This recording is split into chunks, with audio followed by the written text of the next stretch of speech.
Pemirsa, selamat siang. Koalisi Masyarakat Sipil Anti Korupsi atau Kompak menggelar aksi cukur kepala yang bertema Merdeka dari Korupsi di Gedung KPK Jakarta.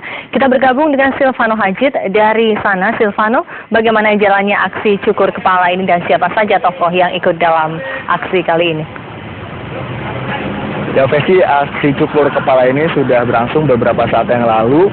Aksi dari Kompak ini sebagai bentuk kekecewaan terhadap pemerintah Susilo Bambang Yudhoyono yang tidak dapat menyelesaikan kasus korupsi yang sudah menggunung.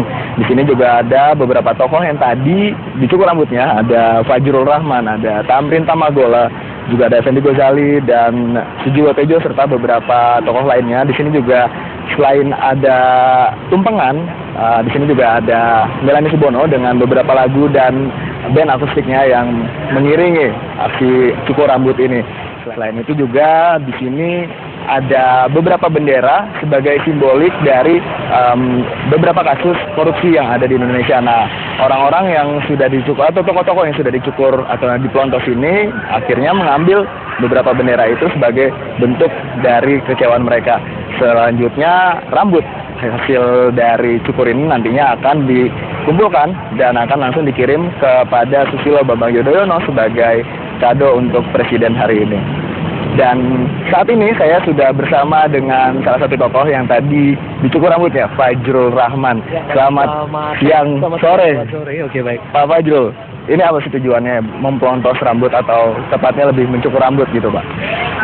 Pada intinya Koalisi Masyarakat Sipil Anti Korupsi ini ingin mendorong gairah atau passion ya, bahwa masyarakat kita semua 240 juta ini bisa perang melawan korupsi. Kita punya potensi untuk berperang melawan korupsi.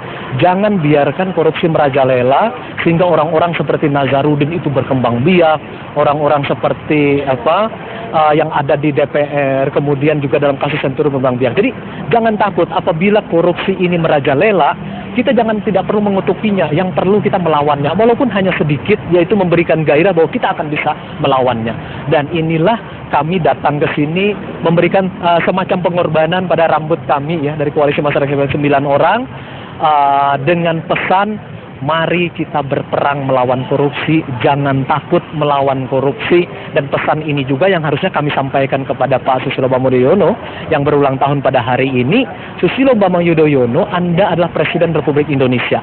Anda bisa menjadi panglima perang melawan korupsi. Publik pun berada di belakang Anda kalau Anda benar-benar berani dan tidak takut memberantas korupsi. Contoh yang Kompak lakukan adalah ketika Nazarudin tidak dipecat oleh Partai Demokrat, tidak dipecat dari DPR, dan tidak juga dipecat oleh Ketua Dewan Pembina Susilo Bambang Yudhoyono, lalu kemudian Kompak, masyarakat sipil datang memaksa kepada Partai Demokrat, memaksa DPR, memaksa Presiden untuk memecat Nazarudin, dan itu berhasil. Dan itu artinya apa? Kami ingin mengembalikan masyarakat sipil, publik, kalau kita serius, kalau kita ingin melawan korupsi, mari kita bersama-sama melawannya. Dan kami serahkan itu ke lembaganya, salah satunya adalah kepada KPK. Kami percaya kepada KPK sebagai lembaga. Nah, nanti hasil dari cukur rambut ini akan dikumpulkan, dan kemudian rambut dikumpulkan akan diserahkan kepada Pak Jenderal Susilo Bambang Yudhoyono sebagai hadiah ulang tahunnya. Kami saja bersembilan masyarakat sipil berani mengorbankan rambut untuk menumbuhkan gairah perlawanan perang melawan korupsi di Indonesia. Apalagi seorang jenderal, seorang presiden, dan seorang Dewan Pembina partai berkuasa mestinya lebih berani daripada Koalisi Masyarakat Sipil yang 9 orang ini. Ekspektasi Bapak sendiri nanti gimana setelah SBY menerima rambut kumpulan dari hasil cukur hari ini? Saya sebenarnya melihat sejumlah janji SBY, saya terus terang agak pesimis.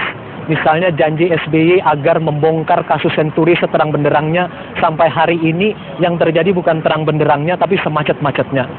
Dalam kasus Nazarudin, sampai hari ini juga bukannya SBY memerintahkan Partai Demokrat membuka dari mana Nazarudin mendapatkan semua uangnya dan kemana uang lari, itu juga tidak pernah dijalankan. Jadi SBY ini terlalu banyak berjanji tapi tidak pernah mau memenuhi janjinya.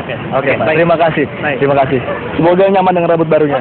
Ya, Vesi, berikut tadi adalah wawancara dari Fajrul Rahman kembali ke studio. Ya, baiklah Silvano Hajid melaporkan dari depan gedung KPK. Di Kuningan, Jakarta Selatan, pemirsa Anda bisa mengakses berita-berita dalam Headline News melalui website metrotvnews.com. Headlines berikutnya akan hadir 1 jam dari sekarang. Sampai jumpa.